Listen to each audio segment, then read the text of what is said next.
हम जिस दोहे को पढ़ेंगे वहां पर भी हम यह देखेंगे कि कबीरदास जी ने किस तरह से समाज में चले आ रही एक कुप्रथा कहिए, परंपरा कहिए, उसका विरोध किया है।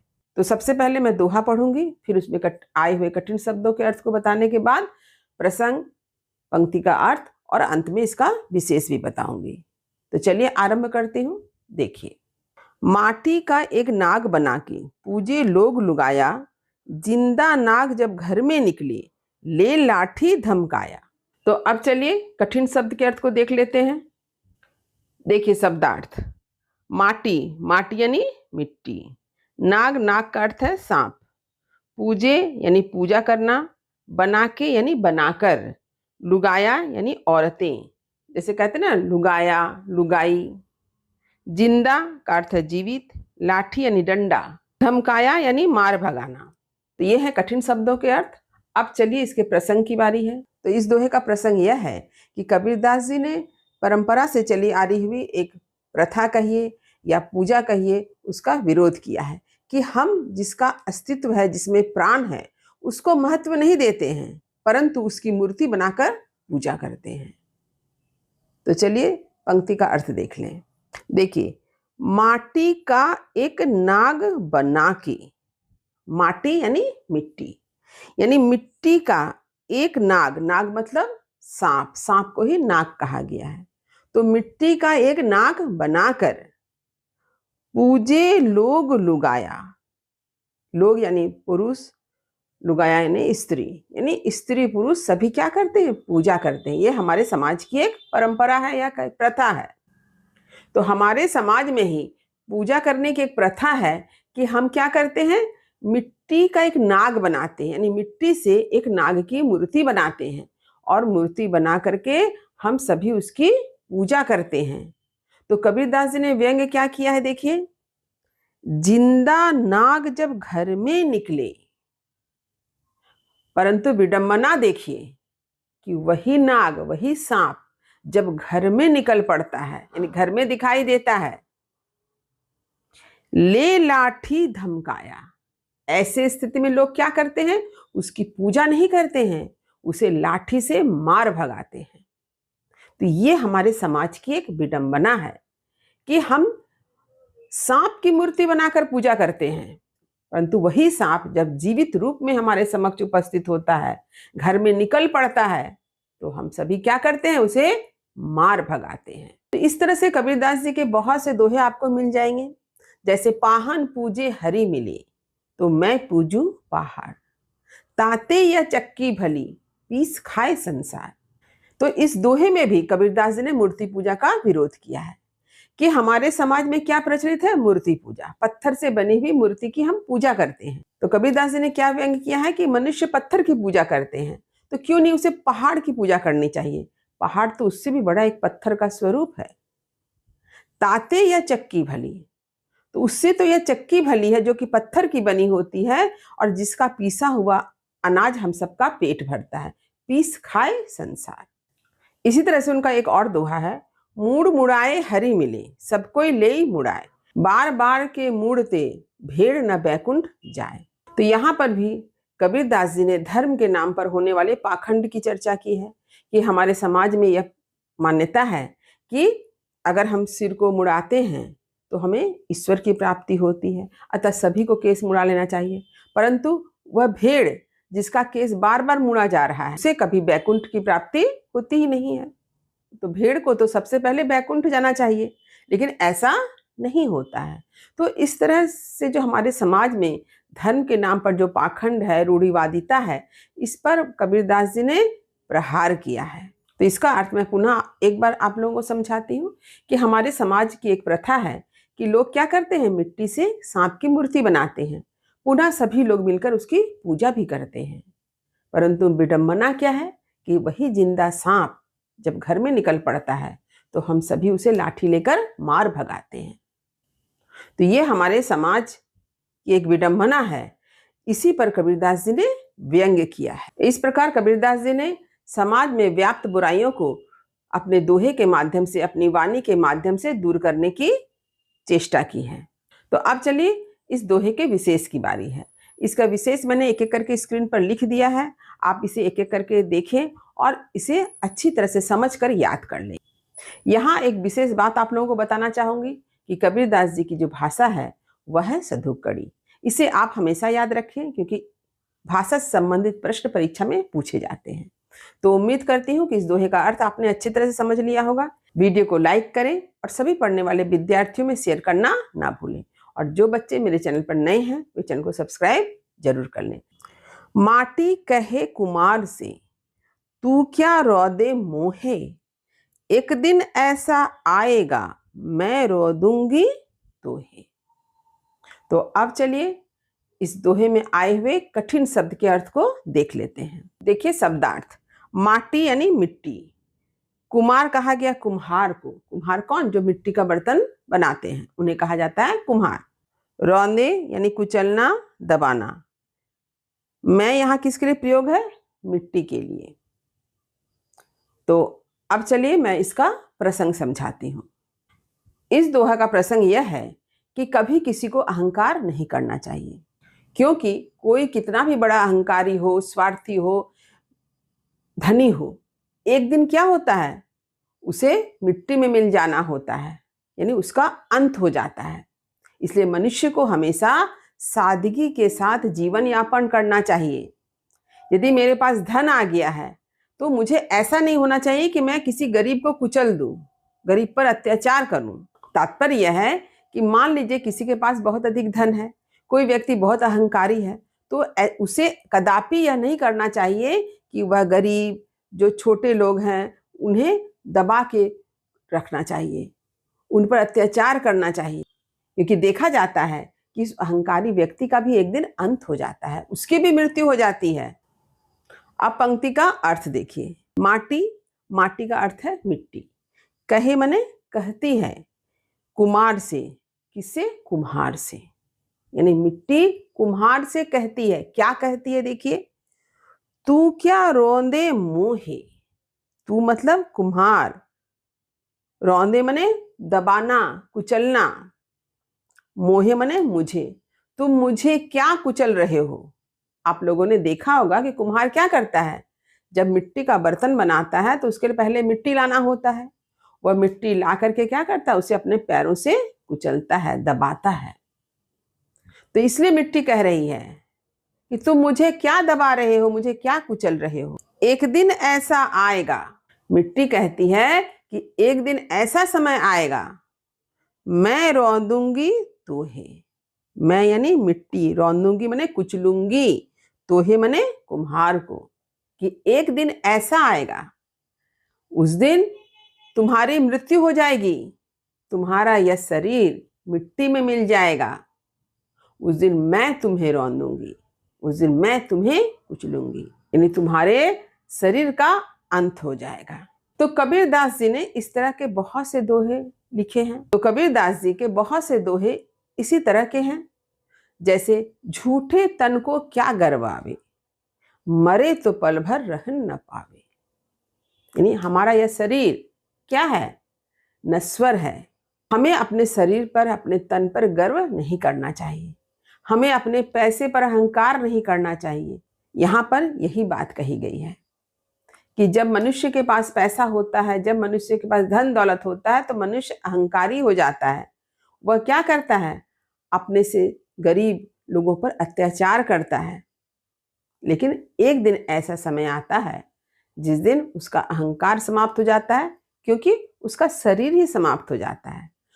मनुष्य तो भूल जाता है कि उसका शरीर नश्वर है, एक दिन नष्ट हो जाएगा। यदि मनुष्य इस सत्य को जान ले तो कभी किसी पर अत्याचार ना करे, क्योंकि मनुष्य इस सत्य को जानकर, इस सत्य को देखकर भी अपने अहंकार के नशे में डूबा रहता है। इसलिए तो कबीरदास जी कहते हैं, झूठे तन को क्या गर्वावे, मरे तो पल भर रहन न पावे।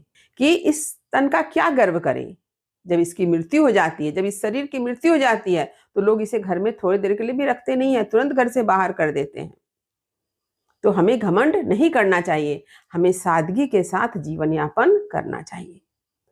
तो यहाँ पर मिट्टी और कुम्हार के प्रतीक के माध्यम से कबीरदास जी ने जीवन के परम सत्य के बारे में हमें बतलाया है कि हम सब मनुष्य का शरीर क्या है, नश्वर है। हम सब हमेशा के लिए संसार में नहीं आए हैं। हमारा अहंकार, हमारा अभिमान सब कुछ एक दिन समाप्त हो जाएगा, जिस दिन हमारा शरीर इस मिट्टी में मिल जाएगा।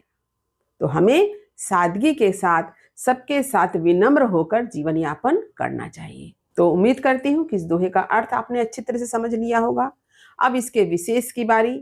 हमेशा की तरह मैं विशेष को आपके स्क्रीन पर लिख दे रही हूँ एक एक करके। इसे आप अपने कॉपी में लिख लें, अच्छी तरह से समझें और इसे याद भी कर लें, क्योंकि जब भी किसी दोहे की व्याख्या करनी होती है तो विशेष लिखना भी अनिवार्य होता है। इसके साथ ही साथ एक बात और मैं कहना चाहूंगी कि कबीरदास जी की काव्य भाषा सधुक्कड़ी है, इसे आप हमेशा याद रखें। तो उम्मीद करती हूँ कि इस दोहे के अर्थ को समझने में आपको जरा भी दिक्कत नहीं हुई होगी। तीरथ गए से एक फल, संत मिले फल चार, सतगुरु मिले अनेक फल, कहे कबीर विचार। तो अब चलिए कठिन शब्द के अर्थ को देख लें। शब्दार्थ तीरथ, तीरथ का अर्थ क्या है, पवित्र या पुण्य स्थान। फल यानी परिणाम, लाभ। संत कहा गया सज्जन को, और सदगुरु अर्थात सच्चा गुरु। अब इस दोहे का प्रसंग समझते हैं। इस दोहे में कबीरदास जी ने सदगुरु की महिमा के बारे में बताया है। तो यहाँ पर कबीरदास जी ने बतलाया है कि यदि आपको सच्चा गुरु मिल जाए तो आपके जीवन का उद्धार हो जाता है, आप भव सागर को पार कर जाते हैं। इससे बड़ा पुण्य और क्या हो सकता है। तो चलिए देखते हैं इस दोहे का अर्थ। तीरथ गए से एक फल, एक फल, फल का अर्थ हुआ लाभ। जैसे हम लोग कहते हैं ना, फल का अर्थ है परिणाम, यानी आपको क्या मिला। जैसे कि आप परीक्षा देते हैं तो उसके बाद क्या होता है, परीक्षा फल, यानी परीक्षा का क्या परिणाम हुआ। तो यहाँ पर वही बात है कि जब आप तीर्थ यात्रा करने जाते हैं तो उससे आपको क्या मिलता है, क्या लाभ होता है। तो एक लाभ होता है। यदि आप तीर्थ यात्रा करने जाते हैं तो आपको एक लाभ होता है, क्योंकि जब आप तीर्थ यात्रा करने जाते हैं तो वहां पर आपके तरह ही बहुत से श्रद्धालु लोगों से आपकी मुलाकात होती है। जैसे कि आप तीर्थ यात्रा करने गए तो आप तीर्थ स्थल में जाके क्या देखते हैं, आपके तरह ही बहुत से श्रद्धालु लोग वहां आए हुए हैं। वे सभी अच्छे लोग हैं, सज्जन लोग हैं। यही लाभ है आपके लिए कि अच्छे लोगों से आपकी मुलाकात होती है, आप उसके संगत में आते हैं, आप उन लोगों के संगत में पढ़ते हैं, यानी आपको सत्संग मिलता है। यह आपका लाभ है। संत मिले फल चार, और जब आपको सज्जन पुरुष मिलते हैं, यानी जब आपका सत्संग होता है तो उससे आपको क्या मिलता है, चार प्रकार के लाभ मिलते हैं। अर्थ, धर्म, काम, मोक्ष, ये चार फल आपको मिलते हैं, यानी चार तरह का लाभ आपको मिलता है। यानी जब आप तीर्थ यात्रा करने जाते हैं तो वहां पर आपके तरह ही बहुत से श्रद्धालु लोगों से आपकी मुलाकात होती है, वे सभी संत हैं। और जब सत्संग होता है, यानी संतों का साथ मिलता है, तो आपको चार प्रकार से लाभ होते हैं। आपको अर्थ, धर्म, काम, मोक्ष की प्राप्ति होती है। परंतु सतगुरु मिले अनेक फल, यदि आपको सदगुरु की प्राप्ति होती है, यदि आपको अच्छा सदगुरु मिल जाता है तो फिर एक फल और चार फल की प्राप्ति नहीं होती है, आपको अनेक फल की प्राप्ति होती है, अनंत लाभ प्राप्त होते हैं। क्यों लाभ प्राप्त होते हैं? क्योंकि सदगुरु की महिमा अनंत, अनंत किया उपकार। क्योंकि सदगुरु की जो महिमा है वह तो अनंत है, जैसे आसमान अनंत है, ठीक उसी तरह से सच्चे गुरु की जो महिमा है उसका बखान करना तो संभव ही नहीं है। सदगुरु तो ईश्वर से भी महान होते हैं। गुरु है बड़े गोविंद ते, मन में देख विचार। यह किसने कहा है? कबीरदास जी ने कहा है।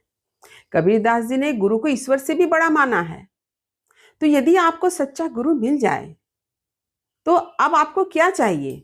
वे तो आपके अज्ञानता, अंधकार से भरे हृदय में ज्ञान का प्रकाश फैला देते हैं, आपके ज्ञान चक्षु को खोल देते हैं, जिस ज्ञान के प्रकाश में आप लगातार आगे बढ़ते हुए परम तत्व को प्राप्त करते हैं। इस ज्ञान के आलोक में आप परमात्मा को प्राप्त करते हैं। तो सदगुरु की महिमा इतनी अधिक है कि इसका बखान करना भी संभव नहीं है। आप किसी भी सच्चे गुरु की महिमा का बखान नहीं कर सकते हैं, क्योंकि कबीरदास जी ने कहा है कि यदि संसार की समस्त जंगल की लकड़ियों को कलम बना दिया जाए, संसार की समस्त जो समुद्र के जल हैं उसको अगर स्याही बना दिया जाए और समस्त धरती को अगर कागज बना दिया जाए, तो भी सद्गुरु की महिमा का बखान लिखना संभव नहीं है।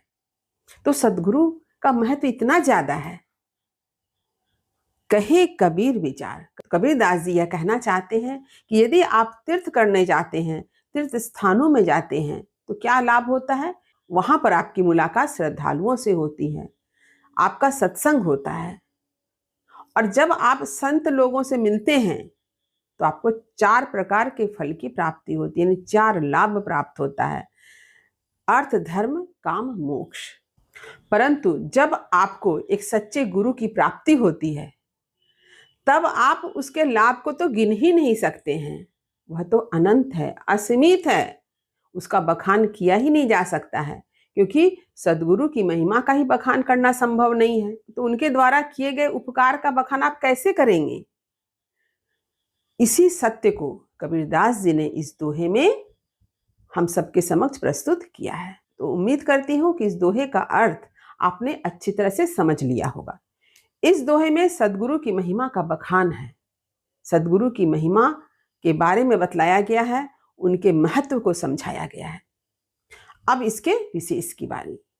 हमेशा की तरह विशेष को मैं एक एक करके आपके स्क्रीन पर लिख दे रही हूँ। इसे आप अपने कॉपी में लिखें, इसे समझें और इसके बाद याद कर लें, क्योंकि जब भी किसी दोहे की व्याख्या आपको लिखनी होगी तो प्रसंग के साथ साथ विशेष भी लिखना जरूरी है। तो उम्मीद है कि इस दोहे के अर्थ को समझने में आपको जरा भी दिक्कत नहीं हुई होगी, और यदि दिक्कत होती है तो मुझे कमेंट करें। सतगुरु की महिमा अनंत, अनंत किया उपकार, लोचन अनंत उघारिया, अनंत दिखावन हार। तो अब इसके बाद कठिन शब्दों के अर्थ की बारी है। देखिए शब्दार्थ।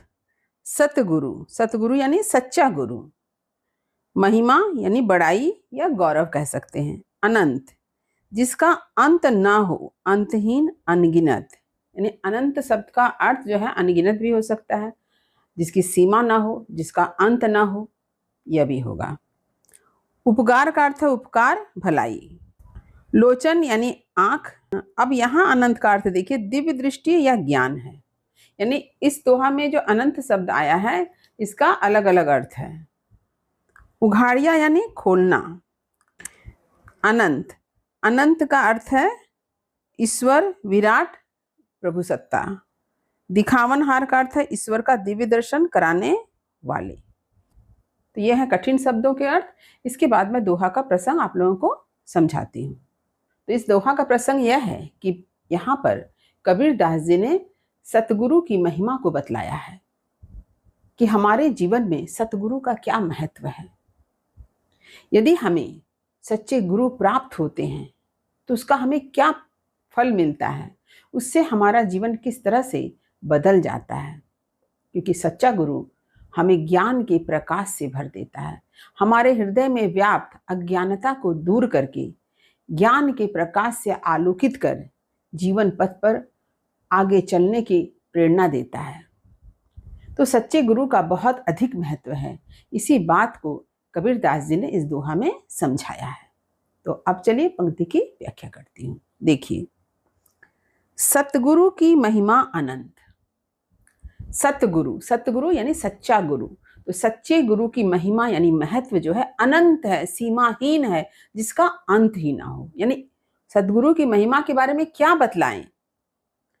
यदि आप उनकी महिमा का बखान करेंगे तो आप कर ही नहीं पाएंगे, क्योंकि उनकी महिमा अनंत है, जिसकी कोई सीमा ही नहीं है। जैसे आसमान अनंत है, आप आसमान की सीमा नहीं बतला सकते। ठीक उसी तरह से एक सच्चे गुरु की महिमा, उनका जो गौरव है वह अनंत है, उसकी सीमा नहीं बताई जा सकती है। तो आप सतगुरु के महत्व को कैसे शब्दों में बयान कर सकते हैं? अनंत किया उपकार, क्योंकि सतगुरु जो होते हैं वे हमारा बहुत ज्यादा, यानी वहां पर भी अनंत, इसकी सीमा ना हो, उतना उपकार वे हमारा करते हैं। एक अच्छे गुरु हमारे जीवन को ज्ञान के प्रकाश से भरकर हमें जीवन की ऊंचाइयों तक पहुंचाते हैं, हमें अपने जीवन के लक्ष्य तक पहुंचाते हैं, हमें जीवन के मार्ग पर चलने की प्रेरणा देते हैं। ऐसे सतगुरु के उपकार के बारे में आप क्या कह सकते हैं? उनके द्वारा किया गया उपकार भी तो अनंत है, जिसकी कोई सीमा ही नहीं है। इसे शब्दों में बयान करना संभव नहीं है। लोचन अनंत उघारिया, लोचन यानी आंख, और अनंत का अर्थ है यहाँ पर दिव्य ज्ञान से। तो वे हमारे आंखों को क्या करते हैं? दिव्य ज्ञान से भर देते हैं। यानी हमारे आंखों में दिव्य ज्ञान जो है उघार कर भर देते। उघारना माने हमारे बंद आंखों को खोल देना। हमारी जो आंखें अज्ञानता के कारण बंद थी, उन आंखों को खोलकर उसमें दिव्य ज्ञान भर देते हैं। जैसे आप किसी एक वस्तु को एक दृष्टि से देखते हैं, लेकिन जब आपके सच्चे गुरु आपको सही राह दिखाते हैं, जब वे ज्ञान का प्रकाश से आपके जीवन को भर देते हैं, ऐसे समय में आपकी आंखें किसी एक वस्तु को एक ही दृष्टि से नहीं देखती है। आपकी आंखें जो होती है ज्ञान के प्रकाश से भर जाने के कारण बहुत ही तरह से किसी वस्तु को समझने का प्रयास करती है। इसलिए यहाँ कहा गया लोचन अनंत उघारिया। आंख तो एक ही है, लेकिन वस्तुओं को समझने का जो नजरिया है वह सच्चे गुरु जो हैं क्या करते हैं? बदल देते हैं। जीवन को समझने का तरीका जो है वह इस तरह से बदल देते हैं कि हम हर वस्तु को एक नए तरीके से समझते हैं। हमारी ज्ञान की सीमा नहीं होती है, हमारा ज्ञान जो होता है वह असीमित हो जाता है। हमारी आंखें दिव्य ज्ञान से आलोकित हो उठती है। अनंत दिखावनहार, और इतना ही नहीं, एक सच्चे गुरु जो होते हैं वह अनंत यानी ईश्वर का साक्षात्कार करवाते हैं। दिखावनहार यानी साक्षात्कार कराने वाला, दिखाने वाला। एक सच्चा गुरु जो होता है वह ईश्वर का साक्षात्कार कराता है।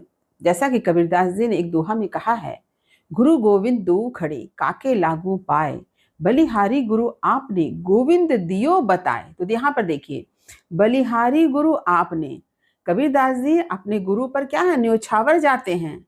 क्यों? क्योंकि गुरु ने ही गोविंद दियो बताए। गुरु ने ही गोविंद के बारे में हमें ज्ञान दिया है और गोविंद से हमारा परिचय कराया है। तो गोविंद कौन? ईश्वर। तो ईश्वर से साक्षात्कार कौन कराते हैं? गुरु ही कराते हैं। इसलिए कबीरदास जी ने गुरु को ईश्वर से भी महान बतलाया है। तो यहाँ पर इसी तथ्य को, इसी सत्य को कबीरदास जी ने प्रस्तुत किया है कि सतगुरु की महिमा अनंत, अनंत किया उपकार। एक सच्चे गुरु की महिमा का बखान क्या करें? उनकी महिमा तो अनंत है।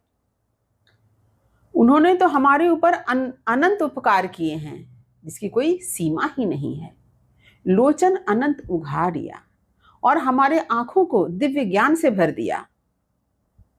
अनंत दिखावनहार, और इतना ही नहीं, ईश्वर से साक्षात्कार भी गुरु ने ही तो कराया है। तो इस तरह से गुरु की महिमा का बखान आपको कबीरदास जी के बहुत से दोहे में मिल जाएगा। तो कबीरदास जी ने गुरु की महिमा का बखान किस रूप में किया है? एक दोहे में देखते हैं। सात समंद की मसी करो, लेखनी सब बनराई, धरती सब कागद करो, गुरु गुण लिखा ना जाए। यानी गुरु का गुण जो है लिख पाना हमारे लिए संभव नहीं है। क्यों नहीं संभव है? क्योंकि गुरु की महिमा तो अनंत है। उसके द्वारा किए गए उपकार को हम कभी चुका नहीं सकते हैं, क्योंकि उन्होंने एक दो उपकार नहीं किए हैं, उन्होंने हमारे ऊपर अनंत उपकार किए हैं। तो ये है इस दोहे का अर्थ। अब इसके विशेष की बारी। तो हमेशा की तरह मैंने स्क्रीन पर इसके विशेष को एक एक करके लिख दिया है। आप इसे खूब अच्छी तरह से समझें और अपनी कॉपी में भी लिख लें, क्योंकि जब कभी भी आप व्याख्या करेंगे तो आपको ध्यान रखना होगा कि प्रसंग भी लिखना है और विशेष भी लिखना है। ये दोनों लिखना काफ़ी जरूरी है। तो उम्मीद करती हूँ कि इस दोहे का अर्थ आपने अच्छी तरह से समझ लिया होगा। तो चलिए आरंभ करती हूँ। 5 नंबर दोहा। सतगुरु सवा न कोई सगा, सोधी सही न दाती, हरिजी सवा न कोई हितु, हरिजन सही न जाती। तो अब चलिए कठिन शब्द के अर्थ को देख लेते हैं। देखिए शब्दार्थ, सतगुरु यानी सच्चा गुरु, सवा यानी समान जैसा, सगा यानी अपना, शोधी यानी शोधन, शुद्धिकरण, शुद्ध आत्मा, साधक। सही का अर्थ होता है जैसा, दाती माने देने वाला, हरिजी यानी ईश्वर, हितु यानी भला चाहने वाला, हितैषी, हरिजन यानी वैष्णवजन, भक्तजन, जाति यानी वंश कुल। अब चलिए मैं पंक्ति की व्याख्या प्रस्तुत करती हूँ। तो प्रस्तुत दोहा का प्रसंग क्या है इसे पहले समझते हैं। तो प्रस्तुत दोहा में कबीर दास जी ने सतगुरु के महत्व को बतलाया है कि इस संसार में आपका सबसे अपना कौन है? सतगुरु है। सतगुरु के अतिरिक्त इस संसार में कोई भी आपका अपना सगा नहीं है, क्योंकि सतगुरु जो होते हैं वही आपको सच्ची राह पे चलना सिखलाते हैं, अपने ज्ञान के प्रकाश से आपके हृदय में व्याप्त अज्ञानता को दूर करते हैं, जिससे आपका हृदय ज्ञान के प्रकाश से भर जाता है। तो अब चलिए मैं पंक्ति की व्याख्या करती हूँ। देखिए, सतगुरु सवा न कोई सगा। सतगुरु यानी सच्चा गुरु, यानी सच्चा गुरु के जैसा, सवा यानी सच्चे गुरु के जैसा, कोई सगा, इस संसार में कोई सगा ना मतलब नहीं है। सतगुरु सवा ना कोई सगा, यानी सच्चे गुरु की तरह इस संसार में कोई भी आपका सगा यानी अपना नहीं है। सोधी सही न दाती। सोधी का अर्थ क्या है? शुद्ध आत्मा साधक, यानी जिसकी आत्मा शुद्ध हो। जिस साधक के आत्मा क्या है? शुद्ध हो, उसे कहा गया सोधी। तो शुद्ध आत्मा साधक के समान कोई भी दाती यानी देने वाला नहीं है। यानी जिस व्यक्ति की आत्मा शुद्ध होती है, ऐसे साधक जो होते हैं वे क्या करते हैं? अपने शिष्य को सारा ज्ञान देते हैं। तो ये शुद्ध आत्मा साधक कौन है? ये तो गुरु हैं। हरिजी सवा न कोई हित। हरिजी यानी ईश्वर। ईश्वर के जैसा कोई भला चाहने वाला भी नहीं होता है। हितु मने भला चाहने वाला। हरिजी सवाना यानी ईश्वर के जैसा हमारा भला चाहने वाला इस संसार में कोई दूसरा नहीं है। हरिजन सही न जाती। और हरिजन यानी प्रभु भक्त, जो वैष्णव जन है, उनसे अच्छा और कोई जाति संसार में नहीं है। जो प्रभु भक्त होते हैं वे ही सबसे संसार में श्रेष्ठ हैं। तो यहाँ पर कबीर दास जी ने ईश्वर के महत्व को ही बतलाया है, लेकिन इसके साथ ही साथ गुरु के महत्व को उससे बढ़कर बतलाया है कि ईश्वर हमारा भला चाहने वाले हैं, परंतु गुरु तो हमारे सगे हैं, जैसे कोई निकट संबंधी हो। और वे तो सारा ज्ञान किसे देते हैं? अपने शिष्यों को दे डालते हैं, क्योंकि उनके समान देने वाला कोई संसार में नहीं है। वे ही तो शुद्ध आत्मा साधक हैं। उनकी आत्मा कैसी है? शुद्ध है। वे साधक हैं और अपना सारा ज्ञान किसे देते हैं? अपने शिष्य को देते हैं, ताकि शिष्य अज्ञानता से बाहर निकले, माया मोह के भ्रम से बाहर निकल के संसार में मोक्ष की प्राप्ति करे, अपने लक्ष्य को प्राप्त करे। यह गुरु की सद इच्छा होती है। तो इस तरह से यहाँ पर भी कबीर दास जी ने सतगुरु के महत्व का बखान किया है।